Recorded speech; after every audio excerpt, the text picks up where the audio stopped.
How to change maturity rating on Netflix account in your Netflix application in your mobile phone. And okay guys, here in your mobile phone, go to Netflix application. Here in Netflix homepage, okay, for my example, I edit or change the maturity of this profile, Richard.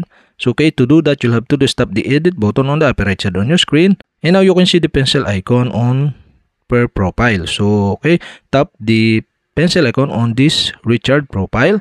And after that, go to viewing restriction. Okay, tap this. And now you can see here the maturity rating. So the maturity rating is 18 plus and below. So okay, to change this, you'll have to stop this. And you need to enter the Netflix account password before you change it. After you enter the password, tap OK button.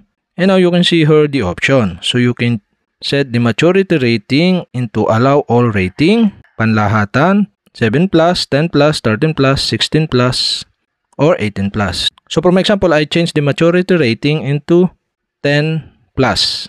And after that, okay, go back. And now you can see the 10 plus and below the maturity rating.